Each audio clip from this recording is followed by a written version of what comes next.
this is using the LifeCam to get a little bit remote, and I'm recording this directly to the computer. This is not being recorded on some other device. What you're seeing here is the work I've done in basically 6 to 10 millimeter modeling, all in paper. And I created this little island village with a bastion, if you will, or a battery of naval guns, and a really nice, quickly done windmill. So after considerable difficulty finding these things quickly enough online, I said, you know, I have the artwork. I just made them out of paper because it's so much easier. And the prices online for the actual 3D models made out of resin or whatever are ridiculous. Like, you know, one of these models would be like $10. And that is just ridiculous. Okay, that's just plain and simple ridiculous. There's no reason for these things to cost, if you were to buy them from a hobby store, these kinds of things should cost like $1. Okay, there's no reason that this should be any more expensive than that. That's just a ridiculous amount of money that's being charged for these little things. And again, this is like, say, 1/285th scale. So there's no way, and they look nice. You would think that it's a bigger scale, you know, 6 to 10 millimeter on average is what they are. So, you know, from 2/85th to, you know, 144 scale. Okay, so that's what I'm saying. That's why I did this, because the cost for doing this was just buying it was just prohibitive. $5 a model, it's just not right. It's just not right. So I made these things myself from artwork I got online. Let's face it, that's where I got it from. And so I made these boats in the same manner. Now the boats, I just took a very large template, shrank it down to as big as I needed it to make these little sailboats. Yes, they're maybe out of scale, but the point is I needed something. And again, buying these kinds of things was cost prohibitive. It wasn't that sail looks like it's translucent. It just wasn't enough. And here's one of the beauties of the collection. This is Revell's Ghost ship, I think. It's not the snap together one. That is a frigate.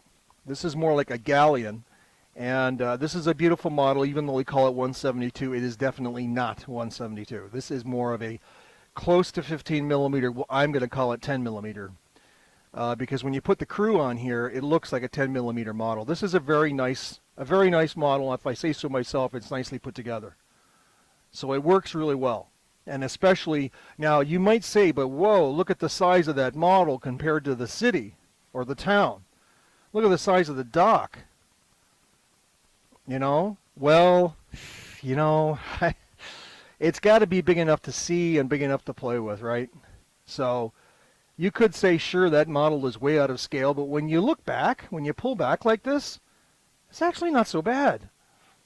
Okay, so when around these styrofoam hills, which are now performing the function of an island, I've got just simple white or tan colored construction paper.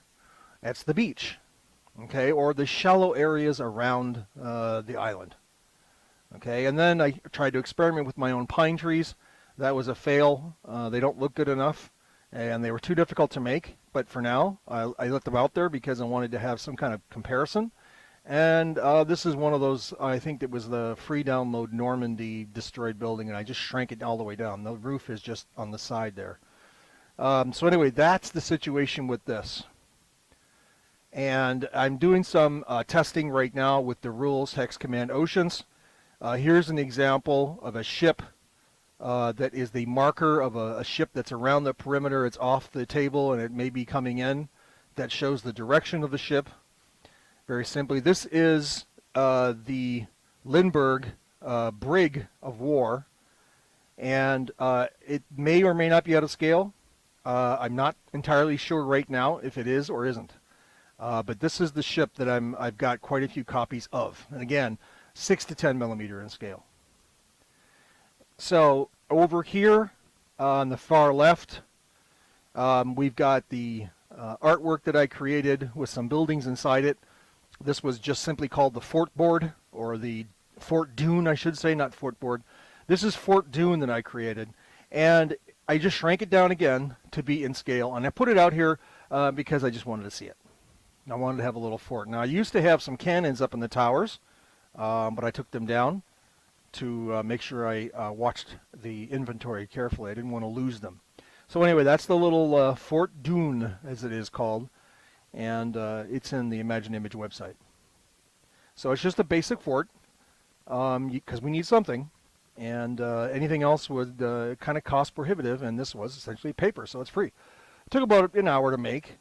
I had to figure out some of the angles, and it's just a square fort, so there's nothing fancy about it. There is one error. I'm sure you can see it. The towers have doors on the outside. Yeah. So the artwork, I didn't realize it at the time, is actually kind of reversed. One of the walls should be in the place of where those doors are. Those doors are supposed to be at the same height as the walls walking around the fort. So that's where you can see that right there. There should be a door there. And over here, similarly, there should be a door right there. Okay, so that's that. This is the Lindbergh Royal, or Ark Royal galleon, English ship. Again, a beautiful addition to the collection. And back in the distance there, if it is fighting a different era ship. This is the frigate from Lindbergh. That is the, I'm sorry, this is the Revell snap kit. It's called, I think, Pirate Ship. Yeah, it's called Woof Woof. That is actually the snap kit with cloth-made sails, which I did some introductory video on. This is the Revell Black Swan, actually. Is it the Black Swan? I think it's called Black Swan. No, Black Diamond. Okay, so this is the Black Diamond ship. It's a snap-together kit. I made cloth sails. I experimented with printing. Sorry, a couple of examples are printed from the laser printer in order to get a pattern that didn't quite show up. I since adjusted the artwork. There were supposed to be stripes, and the stripes came out so fine you couldn't see them. I've since adjusted the artwork. But that's essentially the ship with paper towel sails. So that's kind of what it looks like. Let me get before I blind myself. Okay, so that is a nice model. You have to forgive the sails, of course, because they don't look that good on the camera, but in real life, on the game table, these sails look pretty darn good. And of course, they're blank; they're just white. They could be adjusted to be more colorful, detailed, whatever you want to call it. So again, what we have here is the situation of the out-of-time frigate and versus the Ark Royal. And we just had these out here to do the testing for Hex Command and using our new dial roster. So this is showing the new dial roster, and the Ark Royal, we're calling it the Argus. And the frigate, we just simply call it a medium-sized ship. It doesn't matter really if it's in era or not, is the Mystere. Okay, so then what we've done here is we've conducted some combat and rolled the dice. Now, this isn't simply a matter of, one cannon like a tank versus another, a target. What this is a question of degree of damage. Obviously, there's many cannons, say 18 cannons, versus who cares? It's a medium-sized ship. They both have medium-sized guns, and they're both firing at a certain range. So we did some calculation, just like in the rest of Hex Command. In this case, these are 3-inch hexes, not 2.5. So it's the first two are automatic, color, and then code. So it's code to hit the target per se, right? But it's not just a hit. It's a question of degree. So we rolled and we got damage, and if it isn't a full damage, it's an incremental hit. So then you would go to your roster, and to create an incremental hit, you would simply use one of these blank dials down here that we've left for a variety of purposes. Let me see if I can get this without the shadow of the camera. Okay, right, here we go. So incremental hits.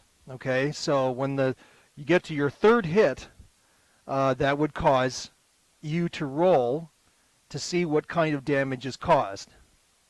So every third hit incrementally becomes a full hit.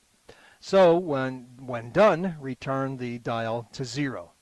The other one is blank again, as you can see, for other purposes. So the incremental hit on the third hit suffered. Actually, you would go, 1, 2, and then the third hit, okay, there's a full hit. So then you would roll on these things, and you can see the symbols, either blue, red, or star, to cause damage.